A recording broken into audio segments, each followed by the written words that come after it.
Ayan, good morning sa inyo, no? Welcome sa Niscare. So, may share ako sa inyo about dito sa air conditioning ng Nissan Almera.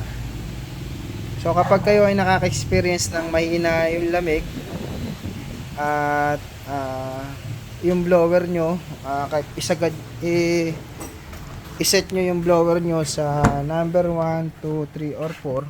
Ayan, dito. Mahina yung binubuga niyang hangin. So isa sa mga pwedeng maging dahilan nun is yung cabin filter. Ayan. So kapag gano'n ang na-experience nyo, una nyo muna i-check is yung cabin filter. Ayan. Ngayon, pwede nyo rin i-check itong tubo na to. Ngayon, once na itong tubo na to ay malamig, nagmo-moist, tapos ramdam mo yung lamig niya ay kumukurot. Ayan, itong tubo na to, air conditioning tube po kasi yan. Ayan. Kapag ramdam nyo na malamig, kumukurot yung lamig, tapos nagmo-moist siya, ayan. Ibig sabihin, yung air conditioning nyo, normal yung circulation ng refrigerant nyo o yung cycle nya. Bumabomba si compressor, nagpa-function yung expansion valve ng maayos, ayan, tapos nagkakatok yung compressor. So kapag okay yung tubo na to, so proceed kayo sa pag-check ng cabin filter.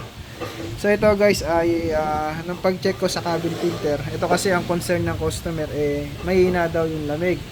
So nung pag-check natin, hindi lamig ang mahina, kundi yung blower ang mahina.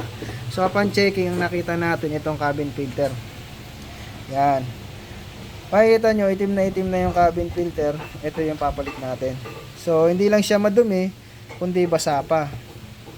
So ayan, basa pa siya, oh. Ayan. So ito, hindi to nababasa kapag okay ang mga ventilation. So ito, nabasa to kasi sira na yung kanyang air vent dito sa ilalim ng wiper na to, yun dyan sa loob niyan. Yan. So naka-open na, imbis naka-recirculate yung kanyang recirculation button, naka-recirculate, pero may yung inihigop ng blower is galing sa labas.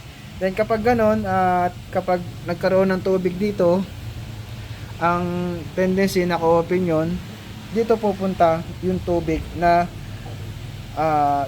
tutulog galing dito sa ibabaw ng wiper. Yan. Kasi kapag ito ay umuulan, yan, yung tubig papasok diyan, sisingit yan diyan, sisingit yan doon. Yan. Papasok yan doon sa mga butas na yan. Na once barado yung magkabila ang gilid, yung tubig papasok doon sa loob. Ngayon, yung tubig pumasok sa loob, ayan. Tapos dito pumunta sa cabin filter. Ngayon, yung hangin galing sa blower na naharang na netong maduming cabin filter, kaya mahina ngayon yung blower niya. So nung tinanggal natin yung cabin filter, yung bumalik ulit yung hangin. So yung number 1 kasi napakahina, 1, 2, 3, 4. Yung pala yung hangin, imbis na nakakalusot dito sa cabin filter, hindi na, kasi nga basa na rin siya, and then madumi na rin. Kaya yan, ito papalitan na natin siya ngayon ng bago. Ayan. So yan yung mga dapat yung i-check kapag kayo ay nararamdaman yung humihina yung lamig o kaya ng aircon, is yung unahin nyo muna i-check yung tubo na to. Kapag nagmo-moist, kapag malamig naman, okay yan, and then dito na kayo proceed sa cabin filter.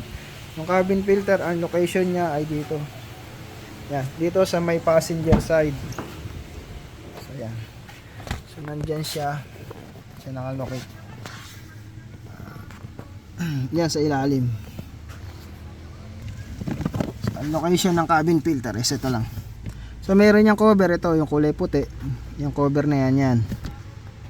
Tatanggalin nyo lang yung cover na yan para makuha nyo na yung cabin filter. So madali lang yan, ilayin nyo lang pa dito sa baba. Yan, tanggal nyo na, yan, nandyan. So tinanggal natin, ikakabit na lang natin. So pagbabalik, ganun din naman, isusuksok nyo lang yung cabin filter. Yan. So ayan, ang palit ng cabin filter, every 6 months check nyo kung madumi o malinis pa. Yan. Pwede nyo palitan yan every year kung madalang nyo naman gamitin ng unit nyo. At hindi naman polluted dun sa area kung saan kayo nagda-drive lagi. So ayan, ito pwede ang cabin filter, pwedeng replacement.